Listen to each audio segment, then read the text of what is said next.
C'est autour d'un prophète vivant sur la terre que Dieu rassemble ses enfants.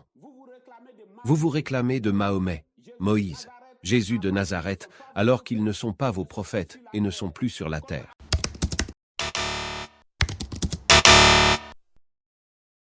Comment Abraham Lincoln, mort en 1865, peut-il être le président des Américains aujourd'hui?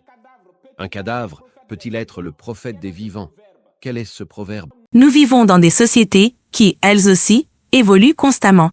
Aujourd'hui, certaines pratiques font partie de notre quotidien.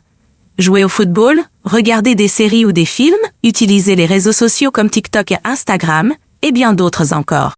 Mais face à ces réalités modernes, nous devons connaître la volonté de Dieu pour le temps actuel. Penser le contraire, c'est penser qu'il est indifférent à nos vies, c'est comme dire que Dieu est mort ou qu'il ne se préoccupe plus de nous et qu'il nous laisserait nous égarer dans nos dérives. Si je vous dis qu'après moi, il n'y aura plus de prophètes, cela signifie que le monde s'arrêtera le jour de ma mort. Mais si le monde continue, cela signifie que je suis un faux prophète ou que vous m'avez mal compris. C'est comme si Donald Trump disait qu'il est le dernier président des États-Unis. Le prophète est le guide, le pont entre Dieu et les hommes. C'est à travers lui que nous connaissons la volonté de Dieu, car il prêche sa parole. Il est conscient de nos réalités et prie pour nous dans les moments de besoin. Le prophète est une preuve tangible de l'amour de Dieu pour l'humanité.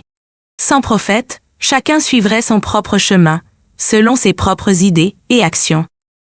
La notion de dernier prophète est une imbécilité. Le salut par un livre saint ou un prophète mort est une imbécilité. Mais toi, si tu es un fils de Dieu, quel que soit ce qui te fera sortir d'une religion, tu ne rechercheras jamais une autre religion ou un livre saint qui serait meilleur que les autres, mais tu rechercheras le prophète vivant de ton temps, et lui te dira ce que tu dois faire pour être sauvé. Dans Jean 1:1, il est écrit que Dieu est la parole. Et dans le livre de l'Apocalypse, il est dit que des anges descendent du ciel pour annoncer cette parole aux humains. Mais lorsqu'ils viennent sur terre, ils ont besoin de trouver des hommes pour être leur porte-parole. Rejeter ces hommes messagers, c'est refuser la parole des anges et donc rejeter Dieu lui-même. En dehors d'un prophète vivant, il n'y a pas de parole de Dieu.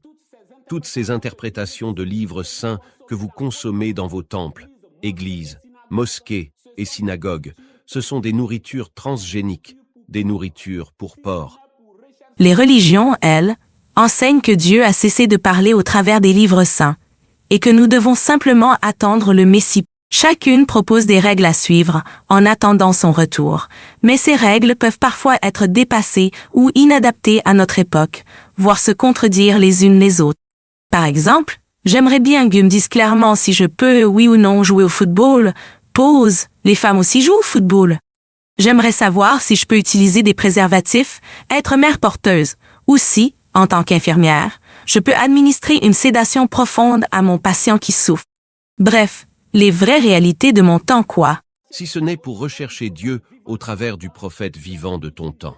C'est inutile de changer de religion ou de livre saint, car toutes les religions et la foi en ces livres saints conduisent dans le même enfer. Ne dites pas « j'étais dans le judaïsme orthodoxe, mais maintenant je suis au judaïsme massorti ou au judaïsme réformé ». Ou ne dites pas « j'étais musulman sunnite, mais maintenant je suis chiite ou salafiste ». C'est toi qui as péché contre Dieu et sa parole, et c'est à lui de te dire comment revenir à lui. Dieu n'est pas ton pote ou ton enfant pour que tu décides à sa place. Il faut que tu comprennes comment te rapprocher de lui, comment obtenir son pardon. Et non, toi décider de faire le jeûne, la prière.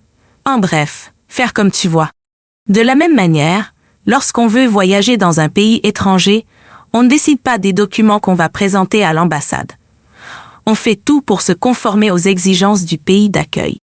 C'est pareil avec Dieu. Le prophète est, en quelque sorte, l'ambassadeur de Dieu. On ne peut jamais se rapprocher de Dieu par un jeûne, une consécration ou un soufisme, mais par un prophète vivant. Et jusqu'à ta mort, n'oublie pas que Dieu n'est pas dans une pieuse religion ou dans un livre saint, mais avec ses prophètes pendant que ces prophètes sont vivants sur la terre. Enfin, si tu ne marches pas avec Dieu, Satan a libre cours sur ta vie. Tu deviens son jouet à proie de ses mauvais esprits.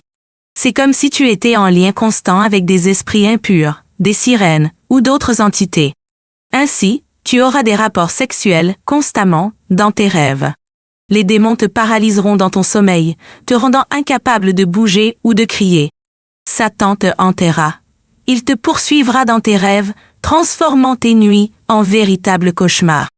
C'est vivre l'enfer, même dans ton sommeil. Ce sont des signes qui montrent que tu es sur le chemin de l'enfer et que tu ne marches pas avec Dieu à cause de ta religion, tes pratiques et ta vie. Le christianisme est la soumission à Satan par un vieux livre appelé la Sainte Bible. L'islam est la soumission à Satan par un vieux livre appelé le Saint-Coran. Et le judaïsme est la soumission à Satan par un vieux livre appelé la Torah. Mais la soumission à Dieu est l'obéissance à sa parole qu'il a donnée par le prophète vivant de ton temps. Satan t'immobilise dans ton sommeil, tu n'arrives pas à te libérer de tes péchés répétitifs, des blocages apparaissent dans ta vie, tes nuits sont perturbées par des cauchemars et des rêves étranges. Ces signes montrent que tu es sur le chemin de l'enfer. Mais ne t'inquiète pas, tu n'as ni besoin d'huile d'onction, ni de veillée de prière. La solution se trouve dans l'application Matthieu 25, 6, avec 162 prédications révélées par le Dieu Tout-Puissant. Elles abordent tout, de la révélation des ruses de Satan à l'interprétation de tes rêves et visions. Cette application, véritable souffle de vie de Dieu lui-même, est disponible gratuitement sur Play Store et App Store.